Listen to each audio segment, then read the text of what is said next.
जीवमजीवं दव्वं जिणवरवसहेण जेणणे दिष्ठं देविन्दविन्दवन्दं वन्दे तं सर्वदा शिरसा। एक प्रश्न से चालू करता हूँ। आज के दिन की क्या विशेषता है?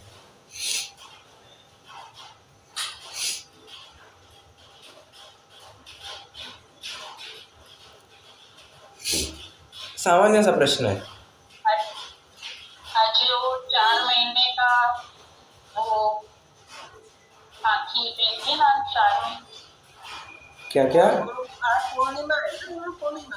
हाँ, गुरु पूर्णिमा। गुरु पूर्णिमा भी है और वीर शासन शासन जयंती तो परवाह की होगी ना कल।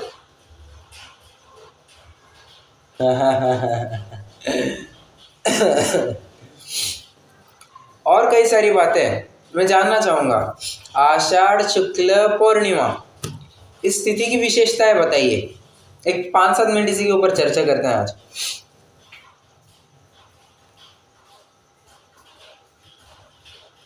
एक तो बता दिया, ठीक है, गुरु पूर्णिमा है, ओके, और बोलिए।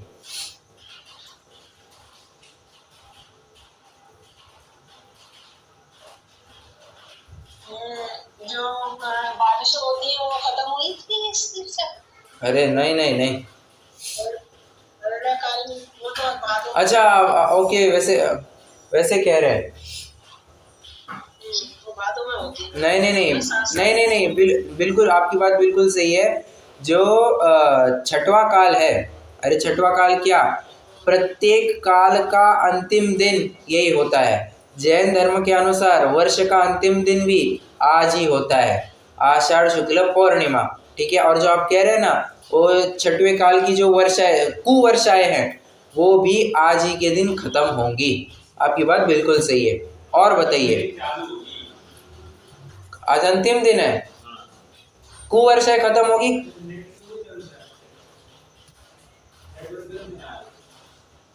एक ही मिनट है जरा। हाँ जी, तो क्या चर्चा कर रहे थे अपन? वर्ष का अंतिम दिन भी यही क्या कहते हैं, चातुर्मासिक प्रतिक्रमण जो होता है, चातुर्मासिक प्रतिक्रमण का भी आज ही दिन होता है। संवत्सरिक प्रतिक्रमण भी आज ही के दिन होता है। और बोलिए।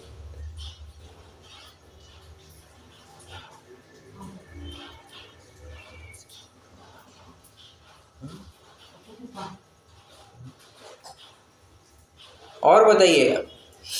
अरे आज मध्य रात्रि से या कोई आज आज की दिन से ही चातुर्मास भी प्रारंभ कर देते हैं। जो अपन कहते हैं ना, चौमासे का काल है, जिसको विशेष रूप से मनाया जाता है जैन समाज में, तो वो चौमासे का काल भी आज मध्य रात्रि से ही प्रारंभ हो। और देखिए ना, हर 4 महीने का काल ये बराबर अष्टानिका, और आज अष्टानिका का अंतिम दिवस भी है, बराबर अष्टानिका के अंतिम दिन पर ही 4 महीने की कालावधि पूरी होती है। तो ये कई सारी विशेषताएं हैं जो हमें ख्याल में रहनी चाहिए। वीर शासन जयंती श्रावण शुक्ल एकम इस दिन को मनाई जाती है।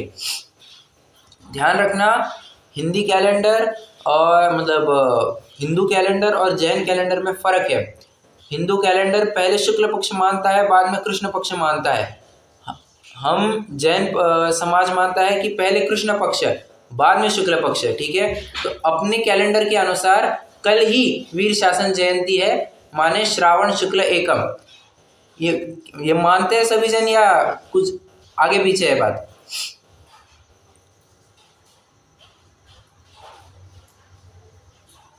ऐसा ही मानते हैं। हाँ, तो हाँ, और आज कौन सा दिन है? आज आषाढ़ शुक्ल पूर्णिमा और कल श्रावण शुक्ल प्रतिपदा एकम। तो शुक्ल ओ सॉरी, कृष्ण, एक्सट्रीमली सॉरी, करेक्ट, कृष्ण आएगा। श्रावण कृष्ण प्रतिपदा, बिल्कुल सही। ठीक है, ओके। चलिए। तो मैंने कहा कि ये बातें देखिए, ये जनरल नॉलेज की बात है, ये हमें पता होनी चाहिए। मैं एक बार फिर से समराइज करता हूँ, अगर किसी को लिस्ट चाहिए, आप नोट भी करना चाहे आप नोट भी कर सकते हैं, ठीक है। और हाँ, आप ऐसे ही इन जनरल अपने घर वालों को भी पूछ सकते हैं, चलो बताओ आज के दिन की क्या विशेषता है। वो बोलेगा आज फलाने दिन का जन्म हुआ था, फलाने दिन का मरण हुआ था। ये नहीं पूछना है, आज के तिथि विशेष की महत्ता बतानी है, ठीक है। सबसे पहली बात, आज अष्टनिका का अंतिम दिवस है, जो आषाढ़ की अष्टनिका है उसका अंतिम दिवस है, एक। नंबर 2, प्रत्येक आर्य का आरा नहीं कह सकते, प्रत्येक काल का, जो 6 काल होता है ना, उसमें से प्रत्येक काल का अंतिम दिन भी आज ही का दिन होता है। नंबर 3, जैन धर्म के अनुसार प्रत्येक वर्ष का अंतिम दिन भी आज ही के दिन होता है। नंबर 5, हाँ बराबर, 5वीं बात, आज के दिन चातुर्मासिक प्रतिक्रमण भी होता है। नंबर 6, संवत्सरिक प्रतिक्रमण भी आज ही के दिन होता है। नंबर 7, आज के दिन मध्य रात्रि से चातुर्मास जो अपन कहते हैं, जिसका विशेष रूप से महत्व जैन धर्म में है, उस चातुर्मास वर्षा ऋतु का चातुर्मास भी आज मध्य रात्रि से ही प्रारंभ होता है, ठीक है। तो ये सब बातें हैं। इसका ये हुआ कि जो कुवर्षाएं होती हैं वो पहले छठे काल में होंगी, जो अच्छे वर्षाएं होंगी करेक्ट, दूसरे छठे काल में। राइट, बराबर, क्योंकि पहला जो छठा काल है वो उतरता काल है और उसमें सब ह्रास होता हुआ दिखाई देगा। ह्रास होगा तो मतलब वहाँ कुवर्षा होगी, और जब दूसरा छठवां काल होगा, जब ऊपर की तरफ बढ़ेंगे, तो वहाँ पर सब उद्धार होने वाला होता है, तो वहाँ पर सुवर्षाएं चालू हो जाएंगी। कल से सुवर्षाएं चालू हो जाएंगी, मतलब छठवें काल की अपेक्षा बात करें तो, ठीक है। चलिए, तो आज वर्ष का अंतिम दिन है, आज हम, और कल वीर शासन जयंती, डेफिनेटली श्रावण कृष्ण एकम के दिन वीर शासन जयंती मनाई जाती है। कल हमने 14 गाथाओं का स्वरूप पूरा किया था, 14वीं गाथा तक का स्वरूप पूरा किया था। मतलब एक प्रकार से जीव द्रव्य की चर्चा पूरी कर दी। अब अजीव द्रव्य की चर्चा आने वाली है। अजीव द्रव्य में उद्गल, धर्म, अधर्म, आकाश, काल, इन 5 द्रव्यों की चर्चा चलेगी, ठीक है।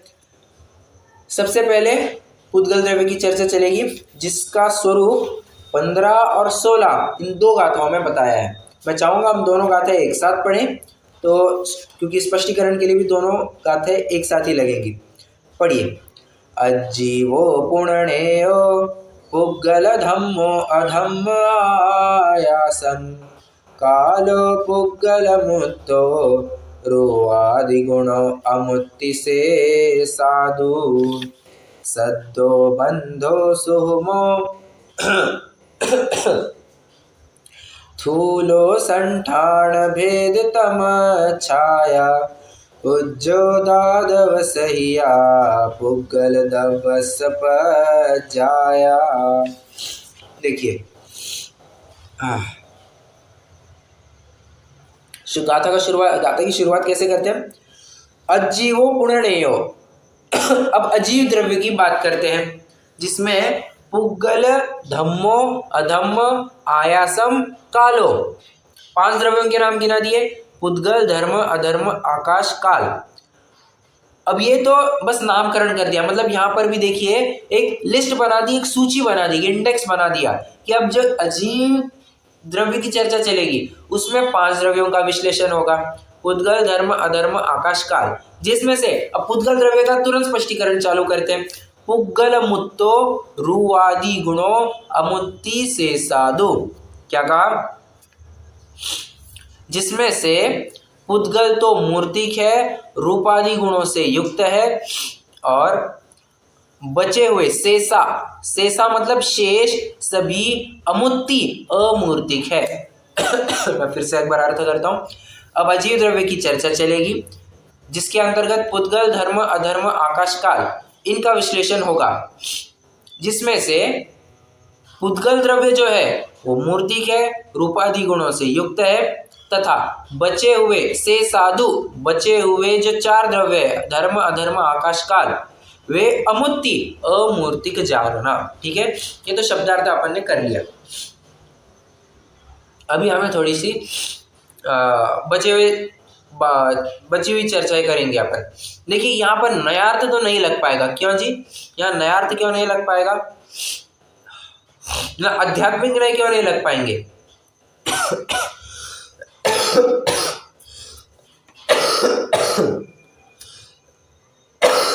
हाँ जी, क्योंकि वो जीव द्रव्य में ही लगते हैं। परफेक्ट परफेक्ट, जीव द्रव्य में ही आध्यात्मिक नय लगते हैं। तो क्या बचे हुए जो आगम के नय, क्या ये लग सकते हैं इन द्रव्यों पर?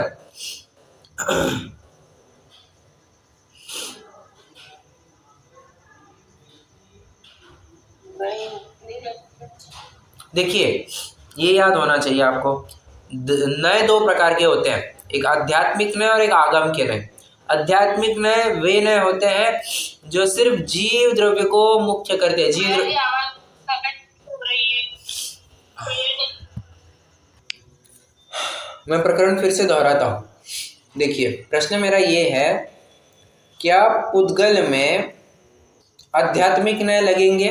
पुद्गल आदि द्रव्यों में जो अपन कहते हैं अनुपचरित सद्भूत व्यवहार नय, उपचरित सद्भूत व्यवहार नय आदि आदि, क्या ये नय पुद्गल आदि 5 द्रव्यों में लगेंगे?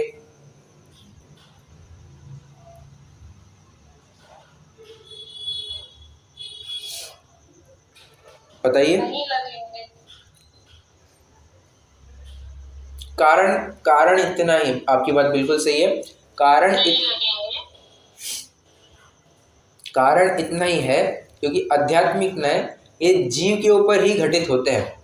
नाम में पता चलता है अधि आत्मा, आत्मा के ऊपर का विशेष अधिकरण होगा, वहां विशेष आत्मा का ज्ञान होगा, उसे अध्यात्म कहते हैं।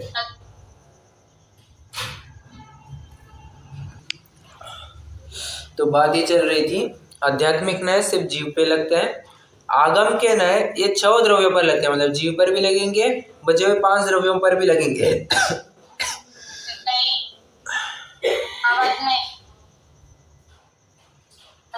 आवाज नहीं, अभी आ रही है, अभी आ रही है क्या?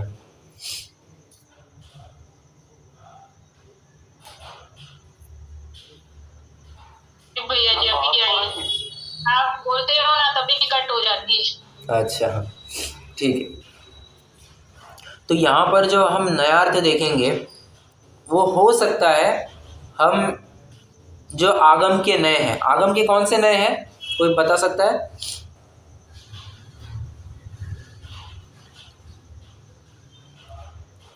द्रव्यार्थिक और पर्यायार्थिक। करेक्ट, द्रव्यार्थिक और पर्यायार्थिक। ठीक है, तत्वाल सूत्र में कौन से नय बताएं?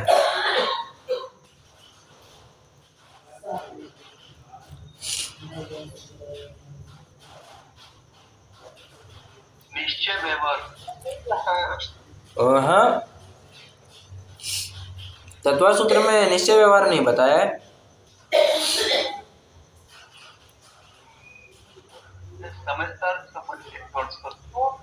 एवं भूत वगैरह वो सब जो है वो आपने सीधा एकदम एंड वाला पकड़ लिया जी। नैगम, संग्रह, व्यवहार, रुचिसूत्र, शब्द, समविरूढ़ एवं भूतनय। आया ख्याल में? हाँ। तो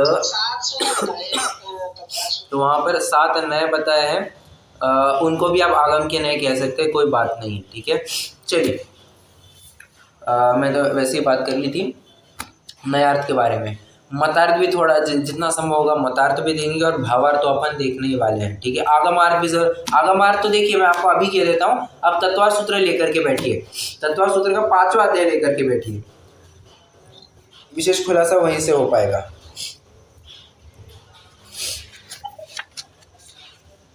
पहले तो हम क्वेश्चन ये था कि आगम के नए में ही लगते हैं कि सब द्रव्यों में लगते हैं? आगम के सब में लगते हैं ना? बराबर,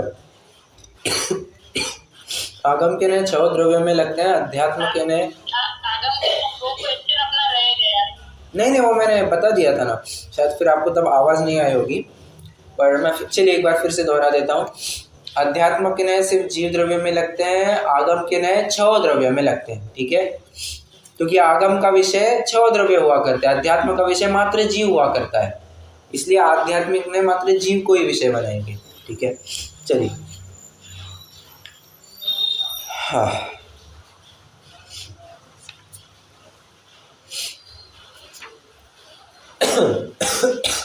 उद्गल द्रव्य की चर्चा चलनी है। उद्गल द्रव्य कैसा है, तो यहाँ पर 2 विशेषण बताए हैं। कौन से? मुत्तो रूपादि गुणों। मूर्तिक है अर्थात क्या? रूप आदि गुणों से युक्त है। मतलब रूपादि गुणों से युक्त है मतलब स्पर्श रस गंध वर्ण, ठीक है, इन गुणों से युक्त जानना चाहिए। अब इसके लिए फटाफट तत्वार्थ सूत्र ले लीजिए। आ गया, 1 मिनट। आप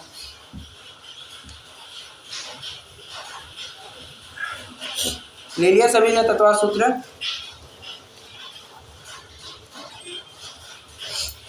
पांचवा अध्याय। ओके, देखिए अब मैं पहला सूत्र पढ़ता हूँ। अजीव काया धर्मा धर्माकाश पुद्गलाः। अच्छा, इससे भी पहले प्रथम अधिकार में आइए, प्रथम अध्याय में आइए, बेस लगाते हैं। पहले अध्याय का 4था सूत्र, जीवा जीवाश्रव बंध संवर्ण जरा मोक्षस्तत्वम। 7 तत्वों के नाम बता दिए बराबर। अब यहाँ पर पहले दूसरे तीसरे चौथे, इन 4 अध्याय में तो जीव तत्वों की चर्चा चली। अब इन जीव तत्वों की चर्चा करने के बाद अजीव तत्वों की चर्चा क्रम प्राप्त है। तो अजीव के अंतर्गत क्या आएगा? अजीव के अंतर्गत कहते हैं, अरे क्या हो रहा है, अजीव के अंतर्गत कहते हैं काया धर्मा धर्माकाश पुद्गलाः। अब एक प्रश्न आपके सामने उपस्थित होगा, यहाँ पर द्रव्य संग्रह में पुद्गल धर्म अधर्म आकाश काल 5 गिनाए हैं, और यहाँ पर क्या कहना है? सिर्फ काया मतलब शरीर, धर्म काया मतलब पुद्गल लेना है, यहाँ पर पुद्गल,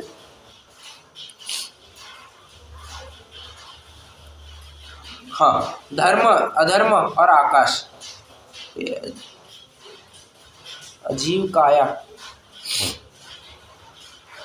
हाँ सॉरी, काया मतलब यहाँ पर बहुप्रदेशी, हम एक्सट्रीमली सॉरी, यहाँ पर बहुप्रदेशी द्रव्यों को ही गिना है। कौन कौन से? धर्म अधर्म आकाश और पुद्गल, ठीक है। काल को क्यों नहीं लिया? क्योंकि वो बताइए अस्तिकाय नहीं है, वो बहुप्रदेशी नहीं है, किंतु द्रव्य तो है, इसलिए उन्होंने क्या किया? आप देख सकते हैं सीधा, कौन सा सूत्र है वो? 41 नंबर का सूत्र है, कालश्च। भले आदमी, काल द्रव्य भी एक द्रव्य है, काल भी एक द्रव्य, और कैसा द्रव्य है? अजीव तत्व के अंतर्गत वो भी एक द्रव्य आता है, ठीक है। मतलब कुल मिलाकर के एक बात इतनी है कि समझ में आ जाती है बात, अजीव के अंतर्गत पुद्गल धर्म धर्म आकाश काल आ जाते हैं। द्रव्याणी, ये सभी द्रव्य है। जीवाश्च, भूल मत जाना कि जीव भी एक द्रव्य है, नहीं तो कोई पूछेगा जीव द्रव्य है या नहीं, भले आदमी जीव भी एक द्रव्य है, ठीक है। ये सब कैसे है? नित्यावस्थितान्य रूपाणी, ये सभी द्रव्य कैसे है? नित्य है, अवस्थित है, संधि विच्छेद कीजिए, अरूपाणी, नित्य अवस्थितानी अरूपाणी, अरूपाणी मतलब अरूपी है।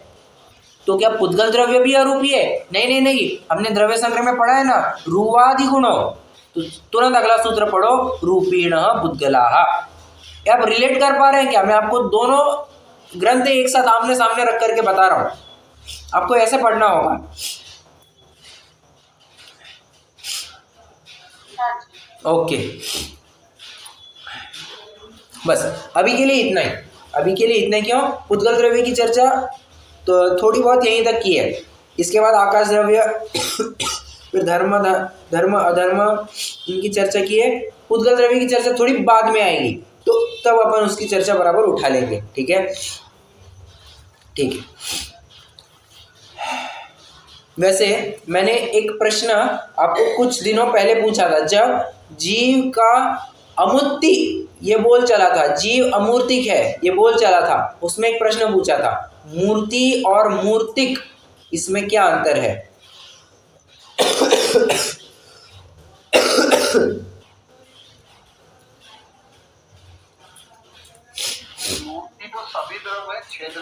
हाँ करेक्ट, मूर्ति तो छहो द्रव्य है,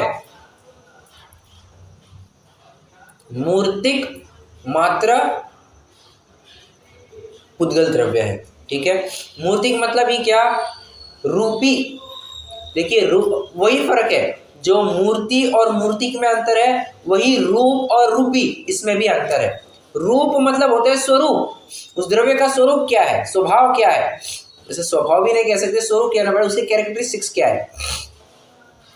और रूपी, रूपी मतलब होता है स्पर्श रस गंध वर्ण से युक्त। ठीक है, तो ये भी अंदर हमें जानने लायक है, मैं फिर से एक बार रिपीट कर दिया हूं।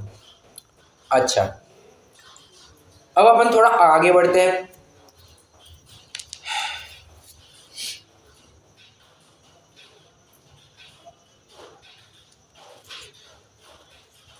एक मिनट, हाँ जरा।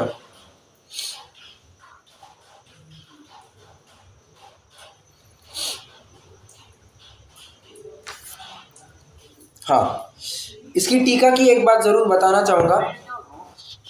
हाँ बोलिए बोलिए।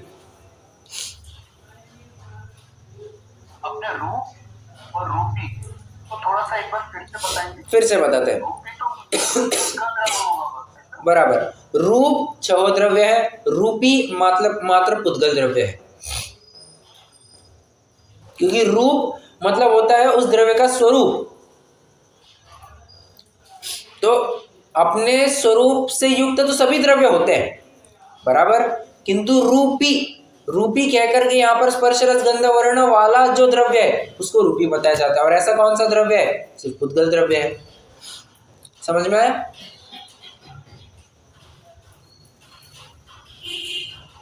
फिर से एक्सप्लेन करना है।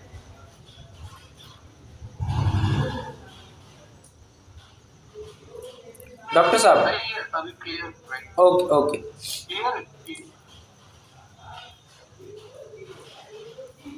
हाँ, मैं यहाँ की टीका की थोड़ी सी बात कहना चाहूँगा। यहाँ पर इन्होंने जीव का, देखिए अब तक क्या हो रहा था, पुद्गल का उदाहरण देकर के जीव के ऊपर सिद्धांत घटित किया जाता था। अभी इन्होंने क्या किया है, जीव का दृष्टांत देकर के पुद्गल के ऊपर सिद्धांत घटित किया है। कैसे, देखिए मैं यहाँ से थोड़ा पढ़ता हूँ, आप भी पेज नंबर 59 पर आ जाइए, द्रव्य संग्रह पर, द्रव्य संग्रह में। तत्वार्थ सूत्र को अभी थोड़ी देर के लिए बाजू में रख दिया तो भी चलेगा, शायद थोड़ी देर बाद लग जाए, देखते हैं।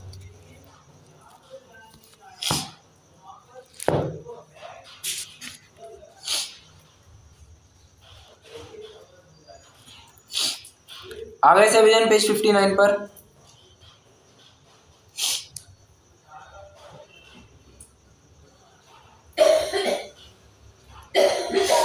ठीक है, मैं पढ़ता हूँ।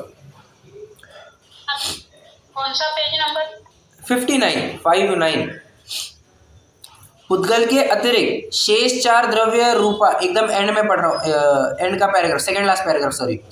चार द्रव्य रूपादि गुण रहित होने से अमूर्त है, वह इस प्रकार, जैसे मैं जो कह रहा था ना कि जीव का दृष्टांत दिया जाता है, यहाँ पर दिया जा रहा है।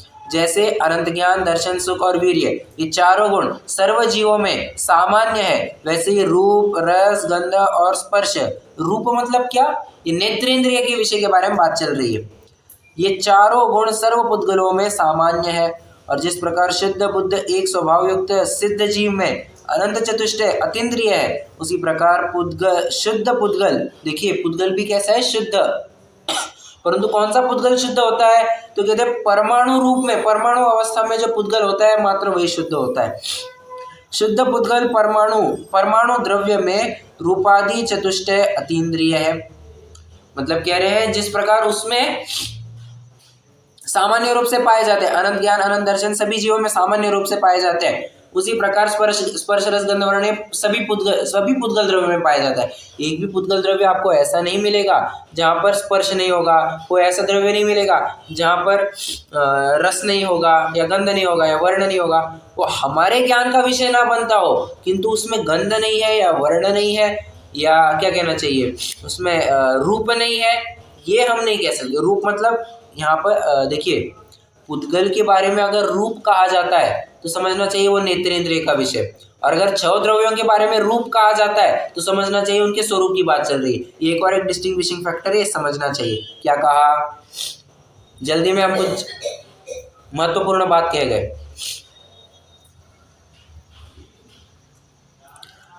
पुद्गल द्रव्य के बारे में रूप यह शब्द, सिर्फ पुद्गल द्रव्य में रूप यह शब्द आए तो समझने लेना चाहिए ये नेत्रेंद्रिय के विषय की बात चल रही है। और अगर 6 द्रव्यों के बारे में रूप यह शब्द आए तो वहां पर रूप मतलब स्वरूप समझना चाहिए। कहां तक बात आई अपनी? तो रूप, पुद्गल के बारे में रूप बताया तो क्या समझना चाहिए ये अपन ने देख लिया, और 6 द्रव्यों के बारे में रूप बताया जाए तो क्या समझना चाहिए ये भी अपन ने समझ लिया। अब देखिए महत्वपूर्ण बात है यहाँ पर, पहली लाइन समझिए, जैसे अनंत ज्ञान, दर्शन, सुख और वीर्य ये जीव में सामान्य रूप से पाए जाते हैं, उसी प्रकार पुद्गल में भी स्पर्श, रस, गंध, वर्ण ये सामान्य रूप से पाए जाते हैं। एक पहला मुद्दा ये आप नोट कर सकते हैं। सामान्य मतलब सामान्य रूप से क्या पाया जाता है, आप हेडिंग लिख सकते हैं सामान्य रूप से, ठीक है। दूसरा बिंदु अतीन्द्रिय रूप से, पहला क्या बताया सामान्य रूप से पाया जाता है, अब दूसरा बिंदु अतीन्द्रिय रूप से। अतीन्द्रिय रूप से क्या कहते हैं? जीव में अनंत चतुष्टय कैसे है? इंद्रिय गोचर है क्या? नहीं, इंद्रिय गोचर नहीं है। तो पुद्गल में भी जो उसके क्या कहना चाहिए स्पर्श, रस, गंध, वर्ण है ये भी अतीन्द्रिय ही है। अब एक प्रश्न है मेरा, इसको अतीन्द्रिय कैसे कहा? सिंपल सी बात है। अच्छा चलिए आप कोई प्रयास कर सकते हैं इसके बारे में, अतीन्द्रिय कैसे कहा? एक्चुअली में जो पुद्गल परमाणु है वो तो अतीन्द्रिय की, बताइए। मैंने इसमें ये बोल दिया, आपने सुन पाए कि नहीं कि पुद्गल परमाणु सूक्ष्म है इसलिए वो अतीन्द्रिय है, उसके रूपाधीन। परफेक्ट, यही उत्तर है। देखिए देखिए स्कंध ये स्थूल है। अरे मुझे एक बात बताइए, अतीन्द्रिय मतलब क्या? जो इंद्रिय गोचर ना हो। इंद्रिय गोचर अतीन्द्रियपना क्या सिर्फ जीव में ही पाया जाता है?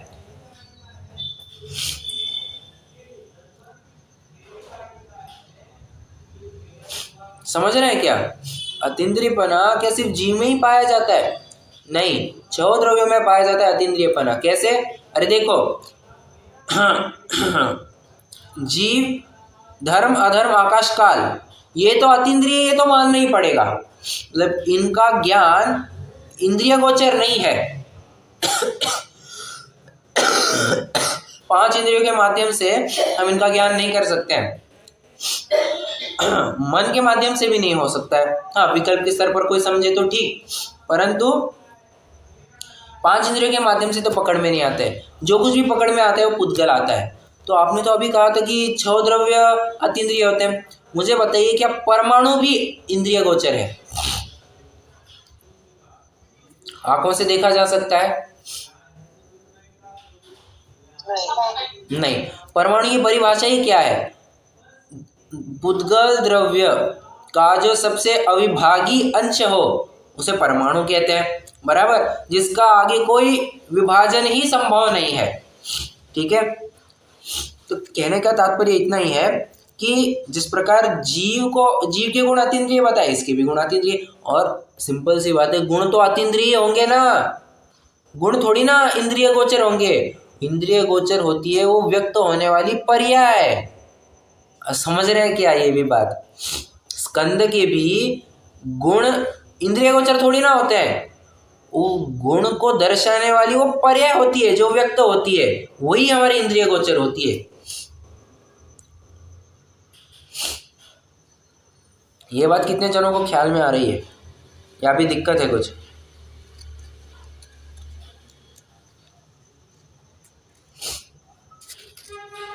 ये जो आप बोल रहे हैं ना, हाँ, तो अतीन्द्रिय इसलिए है कि वो अमूर्तिक है पांचों, हाँ मतलब उद्गल को छोड़ के 5 द्रव्य अमूर्तिक होने से अतीन्द्रिय मान रहे हैं आप। बराबर।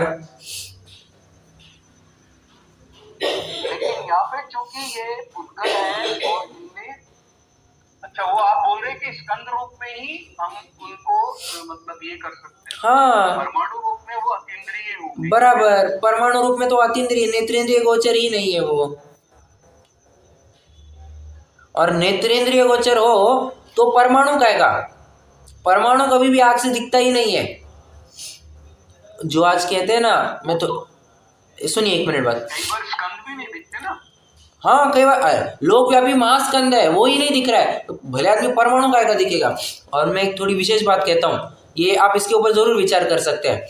जो आज कहते हैं साइंटिस्ट लोग कि एटम, माइक्रोस्कोप में एटम दिखता है, भले आदमी दिखता है, वो एटम या परमाणु कैसे कहला सकता है?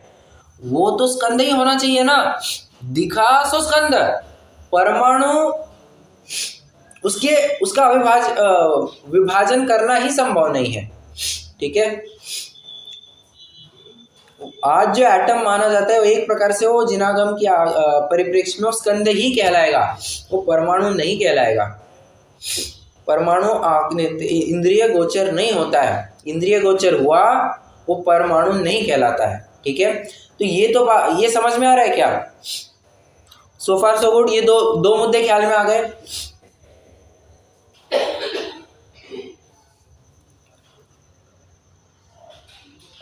ओके, अब ये तो बात हो गई शुद्ध पानी की अपेक्षा, मतलब जिस प्रकार जीव शुद्ध होता है उद्गल में भी उसी प्रकार शुद्ध पर्याय पाई जा सकती है। अब कहते हैं जिस प्रकार जीव में अशुद्ध पर्याय पाई जाती है उद्गल में भी अशुद्ध पर्याय पाई जा सकती है। जैसे पढ़ते हैं, जिस प्रकार रागादि स्नेह गुण से कर्म बंध की अवस्था में ज्ञानादि चतुष्टय का अशुद्धपना है। क्या कहते हैं? तुमने जीव ने राग किया मतलब स्नेह किया, मतलब क्या किया? कर्माकर्षण हुआ। बराबर, तो कर्माकर्षण हुआ, तो जिस प्रकार कर्माकर्षण होने के बाद, कर्मों का बंध होने के बाद जीव में अशुद्धता पाई जाती है, उसी प्रकार स्निग्ध रुक्षत्व गुण से द्विअणु आदि बंध अवस्था में रूपादि चतुष्टय का अशुद्धपना है। मतलब दो परमाणु भी मिल गए, उसका अंदर रूप हो गया, उसमें अशुद्धता प्रारंभ। देखिए सिंपल सी बात है, जहां पर भी दो वस्तुओं का मिलाप हुआ वहीं पर अशुद्धता प्रारंभ होती है। शुद्धता एक अकेले रहकर के ही संभव होती है, स्टैंड अलोन रहकर के, इकाई बने रहकर के ही शुद्धता बरकरार रहती है। एक के दो हुए, अशुद्धता प्रारंभ, शुद्धता खत्म। ब्रह्मचारी भाई ब्रह्मचारी बहन जब अकेले हैं तभी शुद्ध है, दोनों मिल गए अशुद्धता प्रारंभ हो जाती है। पानी अलग, दूध अलग, ये दोनों अपने आप में शुद्ध है। स्टैंड अलोन रखेंगे तो, अलग अलग रखेंगे तो, दोनों को मिला दो, क्या उसको क्या कहेंगे? ये मिला हुआ मिलावट वाला दूध अशुद्ध दूध क्यों देता है मुझे? ठीक है, कहते हैं नहीं कहते? बस वैसी बात है। स्निग्ध रुक्षत्व तीसरी घटना ना भैया जी, समयसार की तीसरी गाथा ना, तीसरी गाथा में क्या है वो? दूसरी गाथा होगी। एयत्तनिश्चय गदो समो संवत्त सुंदरो लोहे, बंद कहा एयत्ते तेर्ण विसंवादिनी होती। हाँ बराबर, करेक्ट। एक अकेले रहकर के वो शुद्धता बनी रहे, और सुंदरपना एक अकेले रहकर के संभव है। करेक्ट, बिल्कुल सही है बात। यह आगम अर्थ में डाल सकते हैं। समयसार की तीसरी गाथा, एक तो रहकर के ही शुद्धपना संभव है। अब इसमें ये जो लाइन आई ना अभी, स्निग्ध रुक्षत्व गुण से द्विअणुकादि बंद अवस्था में रूपादि चतुष्टय का अशुद्धपना है। मतलब कह रहे हैं यहाँ पर जाते जाते एक महत्वपूर्ण बात कह गए। वे कहते हैं जब भी स्कंद होगा, स्कंद की उत्पत्ति होगी तो कैसे होगी? या तो भेद से होगी, या संघात से होगी, या भेद संघात से होगी। भेद मतलब दो के टुकड़े कर दो, 100 परमाणुओं का एक स्कंद है, दो टुकड़े हो गए, कितने हो गए? 50-50 के दो स्कंद ही तो कहलाएंगे ना, ठीक है। तो भेद से भी परमाणु स्कंद अपना संभव है। संघात से 50-50 वाले दो मिल गए, कितने हुए? 100 परमाणु का एक स्कंद हो गया, ठीक है। तो संघात से भी होगा और भेद संघात से भी संभव है। मतलब 100 में से 25 गए और 50 जुड़ गए, कितने? 125 परमाणुओं का एक स्कंद तैयार हो गया। मतलब भेद और संघात दोनों मिलकर के भी एक प्रक्रिया करके इनका स्कंद हो सकता है। किंतु स्कंद कैसे हो सकता है? कहते हैं जहां पर स्निग्ध और रुक्षत्व गुण, इनमें 2 का डिफरेंस होगा, इनके अविभाग प्रतिच्छेद में 2 का डिफरेंस होगा, तब जाकर के इनका जुड़ान संभव है। मतलब मान के चलिए, एग्जाम्पल है, स्निग्ध के अविभाग प्रतिच्छेद है 8, रुक्ष के अविभाग प्रतिच्छेद है 10, तभी जाकर के उन दो मतलब वो जुड़ान संभव है, तभी वो स्कंदपना संभव है, बंध संभव है, ठीक है। और इसमें फिर मेजॉरिटी किसकी है? यहाँ पर रुक्ष की है। रुक्ष के कितने हैं अविभाग प्रतिच्छेद? 10 है, ठीक है। तो 10 है तो वहाँ परमाणु जो स्कंद होगा, उस स्कंद में भी मुख्यता किसकी होगी? रुक्षता की होगी, ठीक है। वो रुक्ष परमाणु कहलाएगा। फिर से एक बात कहता हूँ मैं, मान के चलिए एक परमाणु, मैं थोड़ा सा फिर से एक्सप्लेन करता हूँ। एक परमाणु है जो स्निग्ध है, जिसकी अविभाग प्रतिच्छेद है 8,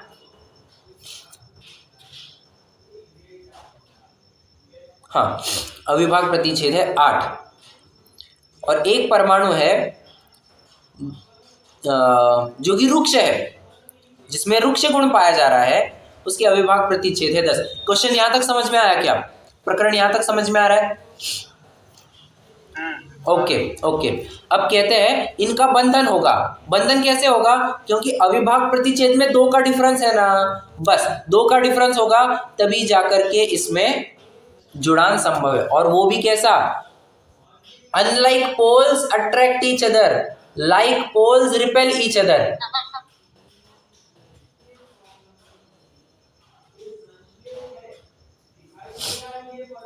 आवाज आ रही है मेरी? एक बार फिर से बोल। देखिए, आवाज गड़बड़ हो गई। मैं ये कह रहा हूं, जो 2 परमाणु कहे हमने, वहां पर 2 कंडीशंस पूरी होनी जरूरी है। 2 परमाणु ही नहीं, 2 स्कंद जब भी आपस में जुड़ेंगे, या 2 परमाणु जब भी आपस में जुड़ेंगे, तो क्या होगा? एक परमाणु के स्पर्श गुण के स्निग्ध गुण की पर्याय होनी चाहिए, स्निग्ध की पर्याय होनी चाहिए। फिर से एक परमाणु के स्पर्श गुण की स्निग्ध की पर्याय होनी चाहिए, और दूसरे परमाणु के स्पर्श गुण की रुक्ष की पर्याय होनी चाहिए, ठीक है। और जो उन दोनों के अविभागी प्रतिच्छेद है, उन दोनों में 2 का डिफरेंस होना चाहिए। स्निग्ध में 8 है तो रुक्ष में या तो 6 होवे या तो 10 होना चाहिए, कुछ भी एक होना चाहिए, 2 का डिफरेंस कहीं तो भी होना चाहिए। और इसी प्रकार से जुड़ान संभव होगा। दोनों स्निग्ध परमाणु आमने सामने आ गए, तो बताइए उनमें जुड़ान होगा या नहीं होगा? फिर भले उनके अविभाग प्रतिच्छेद में 2 का अंतर है, तो बंद होगा या नहीं होगा?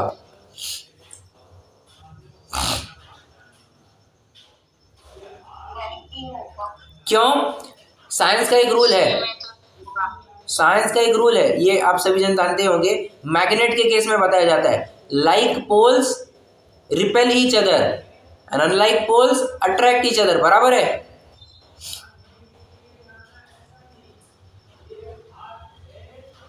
अरे हाँ या ना? और बताइए, यदि दो से ज्यादा अविभाग प्रतिच्छेद होंगे तो भी जुड़ेगा कि नहीं? If it is more than 2 difference. एक मिनट, क्या कहा आपने? तो ये है कि 2 से ज्यादा का अंतर होना चाहिए अविभाग प्रतिच्छेद में। हाँ, यदि नहीं, 2 से ज्यादा का नहीं, एग्जैक्टली 2 का डिफरेंस होना चाहिए। हाँ, यही क्लियर कर, ठीक है। ठीक है, देखिए ना तत्वार सूत्र में भी आया है द्वयधिकादि गुणानाम तु, 2 का डिफरेंस होगा तो ही जुड़ान संभव होगा। आज मुश्किल है, प्रॉब्लम कर रहा था। हाँ हाँ, अभी सुनाई दे रहा है क्या? अगर नहीं सुनाई दे रहा है तो मैं काम करते हैं, आज रुक जाते हैं। मैं आज का प्रकरण आप जब पूछते तब सुनाई दे रहा है। अच्छा बात गड़बड़ होता है पूछने की।